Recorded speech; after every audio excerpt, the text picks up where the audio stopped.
নমস্কাৰ good morning সকলোকে স্বাগতম জনালো মন্টু ডিফেন্স আসামলৈ Assam police new vacancy new recruitment 2025 Assam আৰক্ষীত পুনৰ নতুনকৈ 4000 পদ মুকলি কৰা হ'ব এই 4000 পদৰ এপ্লাই কেতিয়া পৰা ষ্টাৰ্ট হ'ব এপ্লাই কৰিবলৈ হলে ডকুমেন্টস কি লাগিব বহু ক্যান্ডিডেটে মোক খুৰি আছে সেইকাৰণে আপোনালোকক এটা ভিডিও জৰিতে আপোনালোকক সম্পূৰ্ণ তথ্য জনাম ছবিটো হেকলৈকে চাই থাকিব আৰু যদি আপোনালোকে আমাৰ চেনেললৈ প্ৰথমবাৰ কাৰণে আহিছে তেতিয়াহলে চেনেলটো সাবস্ক্ৰাইব কই লব ভিডিও ডেসক্ৰিপচনত আমাৰ WhatsApp এণ্ড টেলিগ্ৰাম গ্ৰুপৰ লিংক দিয়া আছে যদি এতিয়ালৈকে জয়েন হোৱা নাই জয়েন হৈ লওক তাতে যিকোনো ধৰণৰ আপডেট আপোনালোকে আগতীয়াকে পাব আৰু যদি আপোনালোকে ফেসবুকত চাই আছে তেতিয়াহলে আপোনালোকে ফলো কৰি লব আৰু লগতে এখিনিতে আপোনালোকক জনাই থওঁ যে অসম আৰক্ষী কনষ্টেবল লেভেলৰ পদবিলাকৰ ৰিটেন এক্সামৰ বাবে আমাৰ চেনেলৰ তৰফৰ পৰা এখন ইবুক বনাইছো যিখন ইবুকত অসমীয়া আৰু ইংৰাজী মাধ্যমত কোৱেশ্চন এনসাৰ এমসিকিউ টাইপত আপোনালোকে দেখিবলৈ পাব টোটাল পাই 6000 কোৱেশ্চন এনসাৰ আপোনালোকে এই ইবুকখনত দেখিবলৈ পাব ইয়াতে 2014 পৰা 2025 লৈকে হোৱা এক্সামৰ কোৱেশ্চন পেপাৰ সমূহ এই ইবুকখনত আপোনালোকে দেখিবলৈ পাব ইয়াতে কমপ্লিট সিলেবাসৰ ওপৰত বনোৱা হৈছে ইয়াতে ম্যাথছ পাব ৰিজনিং পাব জেনাৰেল নলেজৰ কোৱেশ্চন পাব ইংলিছৰ কোৱেশ্চন পাব আৰু লগতে কাৰেণ্ট এফেয়াৰ্ছৰ কোৱেশ্চন এনসাৰ আপোনালোকে এই ইবুকখনত আপোনালোকে দেখিবলৈ পাব যদিহে আপোনালোকে এই ইবুকখন লব বিচাৰে তেতিয়াহলে ইয়াৰ দাম হৈছে 199 পেমেন্ট কৰি এই নম্বৰটো স্ক্ৰিনশ্বট দি দিয়ক লগালক এই ইবুকখন WhatsApp যোগেদি আপোনালোকক PDF আকাৰে দি দিয়া হ'ব যদি লব বিচাৰে এতিয়া আপোনালোকে এই নম্বৰটোত কন্টাক্ট কৰি বা এই নম্বৰটোত পেমেন্ট কৰি স্ক্ৰিনশ্বট দি দিয়ক এই নম্বৰটোত লগালক এই ইবুকখন WhatsApp যোগেদি আপোনালোকক PDF আকাৰে দি দিয়া হ'ব যদি লব বিচাৰে লৈ লব পাৰে এতিয়া মেইন কথাটো হ'ল যে অসম পুলিচত 4000 পদ কেতিয়া মুকলি কৰা হ'ব আমাৰ CM স্যাৰ মাননীয় মুখ্যমন্ত্ৰী ডক্টৰ হিমন্ত বিশ্ব শৰ্মা ডাঙৰীয়া দেৱে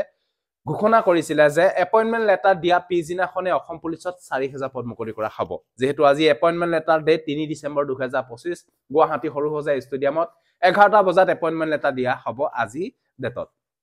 এটি বিষয় আপোনালোকে গম পালে আজি 3 ডিসেম্বৰ তাৰিখে অসম আৰক্ষী পদবিলাকৰ এপয়েন্টমেন্ট লেটাৰ দিয়া হ'ব গুৱাহাটী সৰুসজাই ষ্টেডিয়ামত 11টা বজাত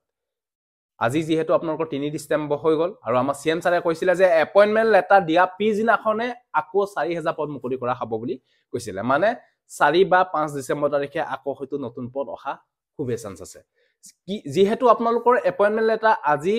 এখিনি দিলে কিন্তু 8 ডিসেম্বৰ তাৰিখে আকৌ এখিনি দিব এখিনি আপোনালোকৰ যি সকল আদিবাসী কেন্দ্ৰীয় হয় বা টি গাৰ্ডেনৰ কেন্দ্ৰীয় হয় তেওঁলোকক 8 ডিসেম্বৰ তাৰিখে দিয়া হ'ব এই বিষয়ে আপোনালোকে গম পালে আজি যেহেতু দিবই আকৌ 8 ডিসেম্বৰ তাৰিখে দিয়া হ'ব মানে আপোনালোকে ধৰি লওক যে ডিসেম্বৰ মাহতে মানে ডিসেম্বৰ 10 ডিসেম্বৰ আগতে হয়তো অসম পুলিচৰ SLPRB অফিচিয়েল সাইডত নটিফিকেশন অহা খুবেই চান্স আছে নিশ্চয় গম পাইছে এপ্লাই হয়তো ডিসেম্বৰ মাহৰ পৰাই হ'ব কাৰণ এপ্লাই কৰিবলৈ হলে আপোনালোকৰ মিনিমাম টাইম 15 দিন বা 20 দিনে সময় দিয়া হয় অসম পুলিচত এই বিষয়ে আপোনালোকে গম পালে মানে আপোনালোকৰ এপ্লাইটো ডিসেম্বৰ মাহতে হোৱা খুবেই চান্স আছে মানে ডিসেম্বৰ মাহত হ'ব বুলি আপোনালোকে ধৰি লওক আৰু আমাৰ CM স্যাৰে যেনেকৈ কয় তেনেকৈ হয় আমাৰ CM স্যাৰে কৈছিল যে এপয়েন্টমেন্ট লেটাৰ দিয়া পিজিনাখনে অসম আৰক্ষী 4000 পদ মুকলি কৰা হ'ব বুলি কৈছিল হয়তো 4000 ভ্যাকেন্সি 100% আহিব হয়তো কাইলে যদি নাহে হয়তো একদিনৰ ভিতৰতে হয়তো আহিব হয়তো কাইলেও আহি যাব পাৰে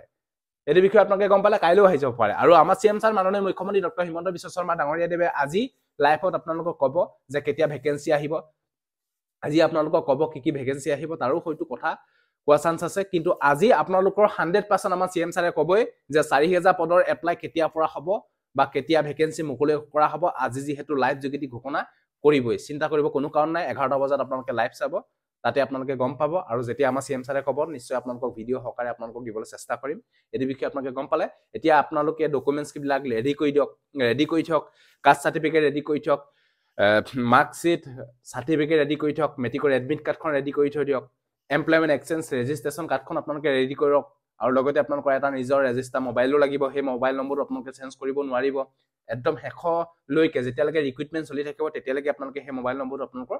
থাকিব লাগিব এই বিষয়ে আপোনালোকে গম পালে এইখিনি ডকুমেন্টস আপোনালোকে ৰেডি কৰি লওক এপ্লাই হয়তো ডিসেম্বৰ মাহৰ পৰা ষ্টাৰ্ট হ'ব হয়তো